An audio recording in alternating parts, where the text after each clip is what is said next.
So every day I sit across the table from people at kind of different stages in their money life. 9 in the morning, I'm chatting with the son or daughter of a client earning 30 grand. By 11, I'm sat down with a director on 75 grand. And by the afternoon, I'm sorting out the tax mess for someone over 100 grand. And here is what I've learned after doing that for almost a decade. The advice that works brilliantly at 30,000 can actually cost you thousands when you're earning 100 grand. Same strategies, different income, totally different outcome. So today, I'm going to break down the exact money playbook for 3 income levels: 30 grand, 75 grand, and 100 grand plus. You don't need to be earning exactly those, it's just about around those. You're going to learn the strategy, the traps, and the tax moves that change at every single stage. I'll show you the one trap at each level that catches most people out, including one at 100 grand that I think is genuinely unfair. If you earn anywhere near these exact numbers, and again, it doesn't have to be bang on, this is your roadmap. Right, let's start at £30,000. At this sort of level, you are a basic rate taxpayer, so you're paying 20% tax. And I'll be straight with you, at this level, your margins are quite tight. So after tax, national insurance, rent, bills, food, the basics, you've more often than not got not a lot left, essentially. So the strategy here isn't some clever tax trick. It's about capturing free money by leveraging your ability to grow wealth and building habits. So where is this free money hiding? Well, of course, it's your workplace pension. Now, if your employer matches your contributions, which basically just means whatever money you put in, they put in up to a certain level. And most employers will match at least 3% of your salary, some up to 5%, some even more. I've seen way more than that. You need to put in whatever it takes to get that maximum match. End of discussion. That is 100% return. So if they are matching 5%, let's say, on £30,000, that's £1,500 a year that they're just giving you.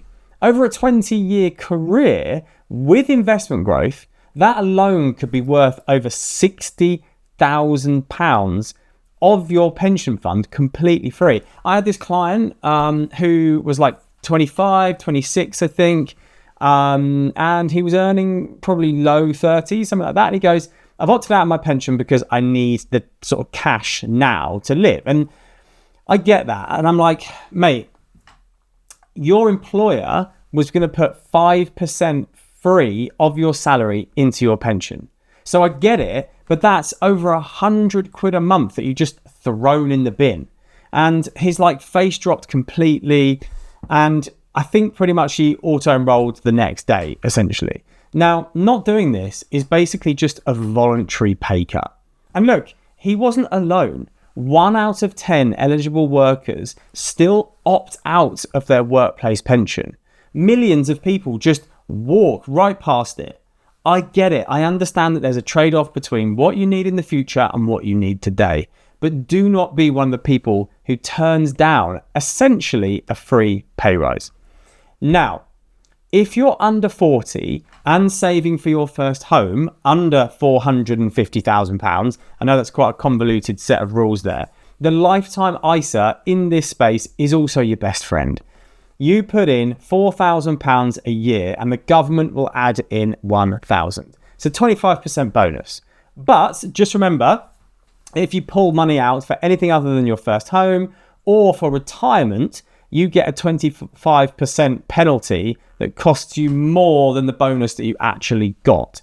So, first home, brilliant. First home tool, period. You might want to use it for retirement, but it's not the most optimal. Just be careful how you use this. But it's a really good way to amplify free money from the government if you use it properly. A quick stat here that might make you feel a bit unusual. The average first-time buyer in the UK is now 34. So if you'd started a lifetime ISA at age 25, that's 9 years of government bonuses, potentially an extra £9,000. Most people don't even know this exists until it's too late. It is a bit of a convoluted structure, the lifetime ISAs, But if you use it effectively, it is a brilliant tool. So that's your pension capturing free employer money. That's your lifetime ISA capturing free government money. So there's two ways to amplify it. By the way, if you want more stuff like this landing in your inbox every week, I've linked my free email below. 15 years of building wealth strategies, 1 email a week, links in the description. But here is the third piece. And this one you can get at whenever you want. There's no pension tie-in, there's no LISA. Whatever's left over every single month from your income, even £50 a month, goes into a stocks and shares ISA. Direct debit that into a diversified investment portfolio that matches your attitude towards risk, and just forget about it.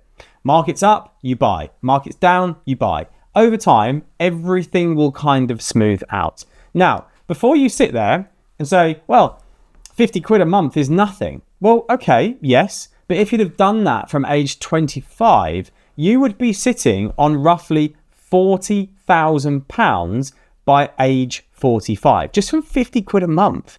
That is the superpower of starting small and just getting on with your journey.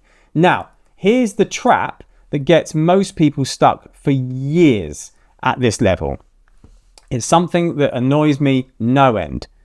Car finance. I see people earning £35,000 a year driving a £25,000 a car on like PCP or finance, paying, I don't know, £800 a month. Remember what I said before about 50 quid a month building 40 grand? Imagine what you could do with 800. Now, I know you've got to drive around. I know this can present a reasonable and logical way to do it. But when it's such a large proportion of a small salary, it is crazy. That PCP deal isn't just costing you your car payment every month. It's costing you your financial future at this level. It's like watering your neighbour's lawn while your own garden dies. Try as much as possible at this level to keep housing and transport costs low. That is how you do the 30 odd grand tranche right. But here is something I wish someone had told me earlier. What you learn at 30 grand, for example, when you're in that mix, is exactly what makes 75 grand life-changing instead of just more expensive, essentially. So pay attention to this next bit, even if you're not there yet, essentially. So this is where it starts getting a little bit more interesting. And honestly, this gets me fired up because most people, they really need to hear this, but they just don't see it. When you cross that £50,000 barrier, everything changes. You have hit the 40% tax bracket.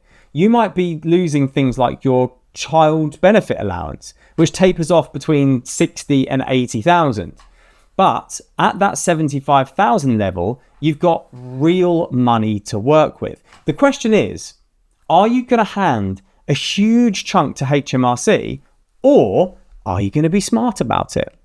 When you take £1,000 of income, of cash income at this level, £400 goes in income tax, 20 odd pounds goes in national insurance. You might lose some child benefit allowance too. And the end result of that is that you could end up keeping barely half of what you earn. So the question is what do smart earners do? 2 words: salary, sacrifice. Think of it like this, right? You're carrying water from a well back to your house. But along the way, there's a bloke on the path that takes 40% out of your bucket every single time. Salary sacrifice just means that you get to walk around him and dodge him. You redirect your earned income, not into your bank account directly, but into your pension before that guy taking 40% out of your water bucket even sees it. Here is how it works. You tell your employer to put, say, in this example, £20,000 of your salary straight into your pension before tax. Now, that's quite a lot, but this is just a really good example. What that does is it drops your taxable income down to about 55,000 from the 75,000. So remember, pension contributions are a taxable income reducer. That's a really important key thing to bear in mind. So if you earn 80,000 and you put 10,000 pounds into a pension, in the eyes of the tax man, you've earned 70,000. So pension contributions are a taxable income reducer. That's a really, really important thing to get your head around. So in this case, let's say you're earning 75, you sacrifice 20. That means in the eyes of the tax man, you've just dodged 40% tax bracket on that entire £20,000. You save £8,000 when you add in income tax, national insurance, and you get a massive proportion back of your child benefits. So this is a really, really important concept to understand, the fact that pension contributions are an actual income reducer. Now, let's just sit with that for a second when you actually think about what that means. One conversation with your HR or your pension department could save you over £8,000 a year. Now, if you do that for 10 years, you've directed £80,000 into your future self, into your pension that would have just gone to HMRC.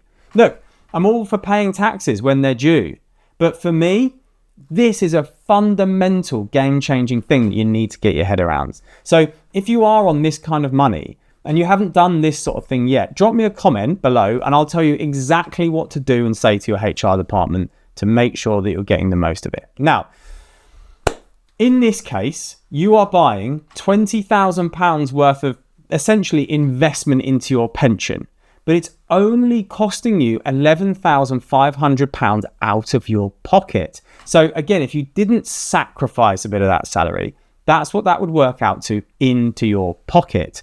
And if you've got kids, like I said, with child benefit allowances, even less, because you're getting a bit of that back too. This might be genuinely the single best money move for anyone paying 40% tax in the UK. Nothing even comes close. Now, just a bit of a heads up about salary sacrifice. The government has announced that as of, I think, April 2029, I think it is anyway, yeah, national insurance on salary sacrifice will be capped at about £2,000 a year. So some of the maths that I just showed you, it works right now as of the rules today, but the clock is kind of ticking with it. It will still be a very, very strong strategy, but you just need to be aware that it's ever so slightly changing in terms of that national insurance. Now, remember what I said at the start? Same strategy, different outcome. This is exactly what I meant. At £30,000, maxing out your ISA after making sure that you've matched your employer matching in your pension, that's the move. But at 75,000, if you're filling your ISA before your pension, you are losing thousands, absolutely thousands that you just didn't need to lose. So the problem is, of course, is that your pension, I'm sure you're already there before I tell you, is that your pension is locked away until your late 50s. You can't touch it until you're 55, soon to be very, very soon, 57. So what if you want to stop working at 50 or 45? Well, again, this is where your stocks and shares ISA comes in, and it becomes what I call the bridge, the pot that gives you the options before your pensions kick in. So you have got £20,000 worth of annual ISA allowance. Max it for 10 years. I mean, you'll be doing a very, very good job. Stick that into a diversified portfolio and you're looking at a pot of north of £250,000. That's what buys you the choice to walk away early. Now, the trap at £75,000, this is the one that gets under my skin because I see it constantly at this income level. Lifestyle creep. When you get a pay rise, what do? You upgrade your car, you get a bigger house, the kids go to private school, the holidays get fancier, and suddenly you're earning 75 grand, but you're spending 73 of it. On paper, you are theoretically a high earner, but in reality, it's just another version of payday to payday with a nicer postcode. I was working with this guy, I think he was earning like 78,000 at the time. And when I looked through everything, did a real analysis on what he was doing, his saving rate was 2%. 2%. He was keeping way less of his income than someone that I work with earning like 30, 40 grand. The difference is that the lower earner, they kept the costs low. So the gap between what they earned and what they kept was essentially higher. The higher earner let every pay rise turn into a new expense. If your spending rises perfectly in step with your income, you're not going to build wealth. You're just going to be someone who's stressing about being a high earner who just stays fundamentally poor.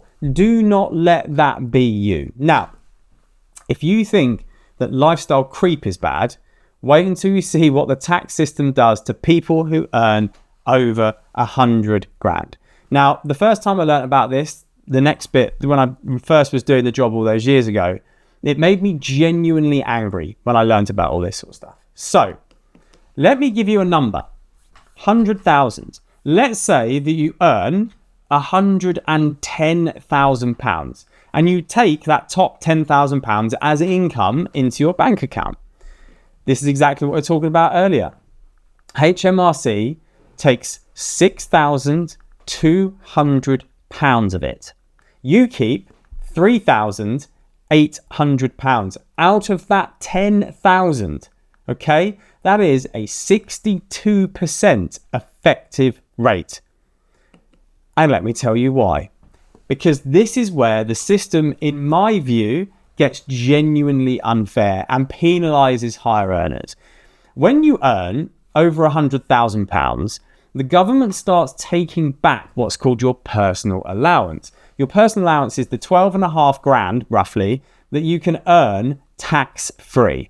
Well, it's not actually tax-free. This is an interesting point. It's not actually tax-free. It's taxable, but the tax rate is 0%. So anyway, you get the point. It's tax-free. Anyway, you lose £1 of your allowance for every £2 you earn over 100,000. That is the 60% tax trap between 100 grand and about 125,000. Because, like I said, you're paying 40% tax because you're a higher rate taxpayer. Plus, you're paying 20% on the bit of the personal allowance at the start that you've just lost. So at this level, taking income as just cash that sits in your bank that you're being highly taxed on, do you know what? You may as well set fire to your own money. The whole game changes. It's about protecting what you've got and keeping it away from HMRC as much as you can. So the first move, and this is not optional at all, just like we talked about when you're earning 75, you want to bring your income down. You want to make pension contributions to bring that income down. You want to pump money into your pension until your income drops to below that £100,000 threshold. That's when you start to get your full personal allowance back. Like, you'd have to go so far past 100,000. I think it's about like 135-ish, where it actually makes sense to jump from like 99,000 to 100, whatever the figure is. So whatever you're earning over that 100,000, unless you're absolutely blown past it, make sure your pension contributions keep you down under that 100,000 threshold. In an ideal world, we'd all be earning like £99,999 with massive pension contributions on top of that. Just to remember a quick one on this, with pension contributions, if you're a really high earner, you are limited to £60,000 a year of pension contributions each. It's called the annual allowance. If that isn't enough, you can use what you didn't use over the past 3 years. It's called carry forward relief. Getting slightly complicated now for this video, but if that applies to you, go away and do some research on it. So if that was all you did on that first £10,000, just this pension move alone, you'd saved yourself over 5 grand a year in tax. And most people on that level of income just hand it over. But that's usually where most people stop, because here's the one thing that most people don't think about: spousal transfers, moving money between you and your partner. So I had a couple last year, And one was earning like well into six figures and the other one wasn't working at the time, or was earning significantly less. So what we did is we moved 40 grand of investments into the lower earner's name, saved them about 12 grand's worth of tax just in that 1 year, 12 grand, just by rethinking whose name was on an account. Look, if you're married and your partner earns less than you, or there's a significant disparity between the two partners, stop thinking about you and theirs. It's a household pot. If you're married, that's how it's viewed roughly anyway. So fund their ISA, fund their pension, hold income producing investments in their name. What you want to try to do is what I call equalize the household. Spread things out as much as you can across everyone's allowances. Now, pensions and ISAs are the easy part, okay? Clear rules, clear limits. But once you've got those maxed out and you've still got money to put away, what do? Well, the rest will typically have to go into a normal investment account. This is just a non-tax privileged investment account. So not like an ISA, but just not wrapped in a tax privilege account. And if you have investments in a general investment account, the one thing that you've really got to keep your eyes on is capital gains tax. Now, you're only allowed £3,000 of crystallized realized gains tax-free in every year. That might go up and down a little bit, but that's the current legislation. So a really good thing to do here is that if you've got a gain, if your investments are quote unquote pregnant with gain, it's a really good idea to sell a little bit to use and what we call crystallize your annual capital gains tax allowance and then rebuy those investments back. You've locked in that gain, and if it's under £3,000, that's essentially tax-free gain. So use that limit before it builds into a big pregnant tax bill. So ideally, if your investments have gone from like 10,000 to 20,000, rather than selling them all and paying capital gains tax on that 20,000 minus the 3,000, so you'd pay tax on that 7,000 effectively. What would be better is as it grows, you just literally sell, crystallize the gain under the capital gains tax allowance. Next year goes up a little bit more, sell, crystallize within tax allowance. So it gets a little bit convoluted, but the idea is that you get a gain that's under the tax allowance, sell to make it real. So it's not a paper gain, it's a real crystallized gain under 3,000, pay no tax on it, job done. Okay, so that's a really good way of doing. Now, the trap at this 100 grand plus level is burnout and neglect. Okay, so a bit like I was just saying, I had this client where it was just the most avoidable thing ever. He just ignored exactly what we were talking about for years. And when I sat down, he had about £70,000 worth of unrealized gain. And basically, if he sold it all in one go, he was basically going to have to pay £10,000 worth of tax. 5 years worth of allowances he'd lost because he just didn't address it, essentially. If he'd have crystallized that as he went and realized that as he went, he would have essentially avoided £10,000. I've also, on the next point, sat across from people who have like 150 grand just sitting in a cash account doing nothing. Okay. When I ask people what they're doing with their cash, they often just go, I haven't had time to deal with it. They're working like 60 hours a week. They're exhausted. And the irony here is that 150 grand in cash for 3 years invested, that is roughly 40 to 30 to 40,000 pounds a year worth of missed growth. So that inaction costs people more than what some people earn in a year. So if you've got cash sitting around that you keep meaning to invest, meaning to do stuff with, this is your wake-up call. Every month you wait is money that you're giving away.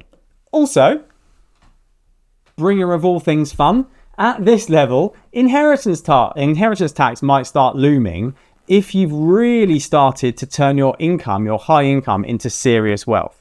So that 40% inheritance tax bill, and again, this is a nuanced picture, but you've got to start thinking about these things, that will eat into wealth that you've spent years accumulating. So everything you don't shelter, nearly half goes to HMRC when you're gone. 40%. If you leave money to anyone who isn't your spouse, 40% of your estate over a certain threshold will completely go in tax. Now, this is way too complicated for this video, but if you're earning over 100K and you have done for some time and you started building proper wealth, get a will, get advice on things like trust and estate planning before it's too late. So now you can start to see it, right? At 30 grand, it's discipline and free money. At 75 grand, it's mastering your pension and your ISA and not letting lifestyle creep eat away your income. At 100 grand plus, it's beating the brutal 60% tax trap and making sure that your wealth survives. But here's the thing. Everything I just showed you falls apart if you've got money leaking everywhere. And most people do. Which is why you should watch this video here next. Because there are 5 specific habits that are silently destroying wealth faster than any strategy can build it. I've seen them wreck portfolios at every income level. So give it a click and I'll see you there to go through it.